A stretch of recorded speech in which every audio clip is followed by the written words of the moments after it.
Ok, bonjour à tous, bienvenue sur le foot en 3D.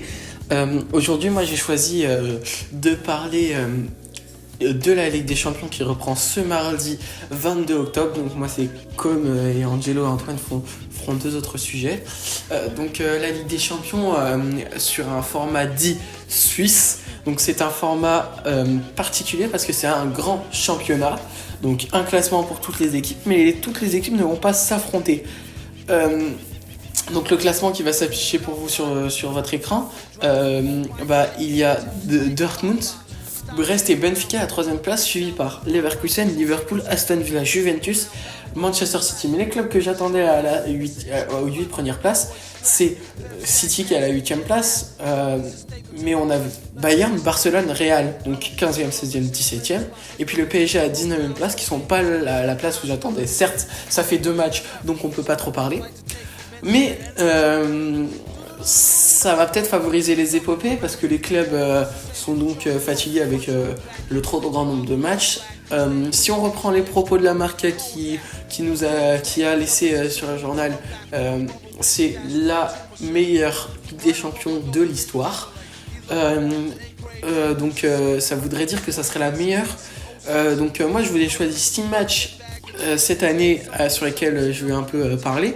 Mais 3 matchs l'année dernière, les plus importants, on avait le Séville Arsenal, Newcastle Dortmund et PSG AC Milan.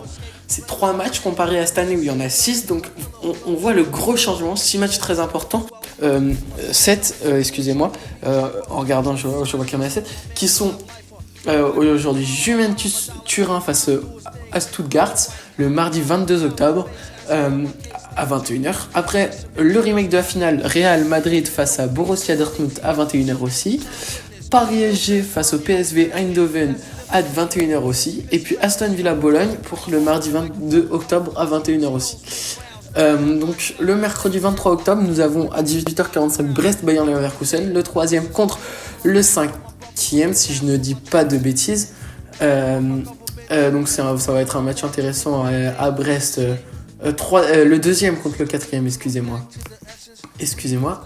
Après, on a un très beau FC Barcelone Bayern Munich. Et enfin, un Atlético Madrid. Ces 2 matchs sont le mercredi 23 octobre à 21h. Donc, certes, la Marca, les journaux, ceux qui regardent les matchs disent que c'est les plus beaux matchs de l'histoire, la meilleure Ligue des Champions de l'histoire, la meilleure phase de groupe plutôt de l'histoire. Moi je dirais, je vais confondre 2 points, le point de vue des journalistes, donc c'est celui-là, et le point de vue des joueurs. Donc on a Alison Becker qui a dit nous en avons tous assez, parce que on a les joueurs qui je vous rappelle veulent faire grève parce qu'il y a trop de matchs. Pour commencer le premier pari dans ce format suisse, on va choisir donc le Juventus Stuttgart, la Juve entraînée par Thiago Motta, qui l'année dernière n'était pas en Ligue des Champions, va jouer Stuttgart. Donc la Juventus qui est à la 7e place, et à côté on a Stuttgart qui est en grosse difficulté à la 25e place, qui est donc pas qualifié pour les barrages pour l'instant. Donc ça va être un match pour moi facile pour la Juventus, parce que la Juventus depuis le début ils font des très bons matchs, de beaux matchs. On voit que Thiago Motta sait faire ce qu'il a à faire, et donc avec un très bon effectif, en défense centrale, Keloulou, si je peux dire que j'aime beaucoup. On a Kefren Turam que j'aime aussi beaucoup, et puis on a Timothée Weah, Vlahovic. Ce sont des joueurs que j'apprécie vraiment, donc j'aurais bien une victoire de la Juve chez eux pour empocher ce match. Donc après on va enchaîner avec le Real Madrid face au Borussia Dortmund. Ça va être un match intéressant parce que le Real Madrid est obligé de se rattraper après la défaite face à Lille en premier match, après, même s'ils ont gagné, donc ils sont obligés de tenter d'empocher les 3 points pour passer, pour essayer de rentrer dans les top 8, dans les 8 premiers.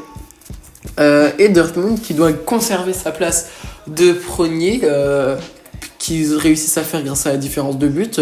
Dortmund qui pour l'instant ne s'est pas affronté à de gros adversaires. Ils ont gagné le match facilement, mais ils ont pas eu de gros adversaires. Donc la deuxième journée, donc le mardi 1er octobre, ils ont gagné 7-1 face aux Celtics, Glasgow. Donc très grosse victoire. Et puis la première journée, ils n'ont pas... ils ont gagné facilement, comme on peut dire, face au club de Bruges, 3-0 à l'extérieur. Donc, c'est des matchs faciles, pas eu de grosses confrontations. Maintenant, il va falloir montrer ses talents et aller tenter de gagner. Mais même si le joueur phare du Real a eu un procès ce week-end ce week-end en Liga, il a mis un très beau but. Le Real a gagné 2-1, donc très beau match. Je vais conserver mon idée de victoire du Real Madrid qui a gagné 2-1 ce week-end face à Celta Vigo. Donc victoire du Real 2-1 ou 3-1. Même si on pourrait peut-être assister à un match nul à Bernabeu si Mbappé n'est pas concentré dans son match, mais plus concentré dans ses affaires qui tournent autour de lui, dont je ne parlerai pas aujourd'hui.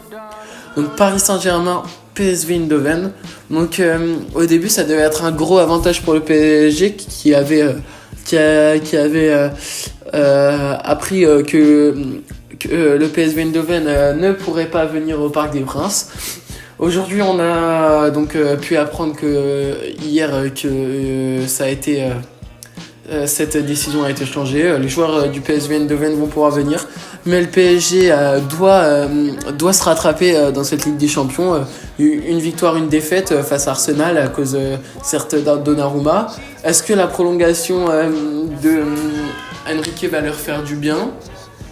C'est la question parce que Luis Enrique a été prolongé de 1 an pour un salaire de 11 millions par an.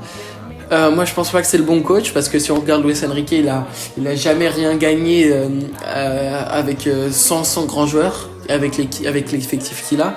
Oui, Enrique n'a pas gagné avec l'Espagne, mais les seules choses qu'il a gagné c'était avec le FC Barcelone où il y avait Iniesta, Lionel Messi, Suarez, Neymar, donc un effectif avec rempli de grands joueurs. Donc pour l'instant pour moi il a peut-être prouvé l'année dernière en demi-finale, mais c'est surtout grâce à Mbappé qu'il réussisse à faire ça. Donc je verrai pas, je suis contre cette prolongation, donc je verrais bien une victoire 2-1 du PSG à l'arrache, même si le PSV est 24e, ou bien une victoire à l'arrache comme depuis le début de la Ligue des Champions où ils gagnent 1-0 face à Girone en but de CSC, ils perdent 2-0 face à Arsenal à cause de Donnarumma qui avait pas fait les devoirs qu'il avait à faire analyser les matchs. Donc victoire du PSG à l'arrache, ça va être dur et il va falloir montrer que ce que vous avez fait face à Strasbourg 4-2 va servir, parce que le 4-2 il est bien joli, mais le deuxième but et le premier but ils doivent pas se le prendre. Donc si vous jouez comme ça, si le PSG joue comme ça en Ligue des Champions, ils n'arriveront pas à imposer leur jeu.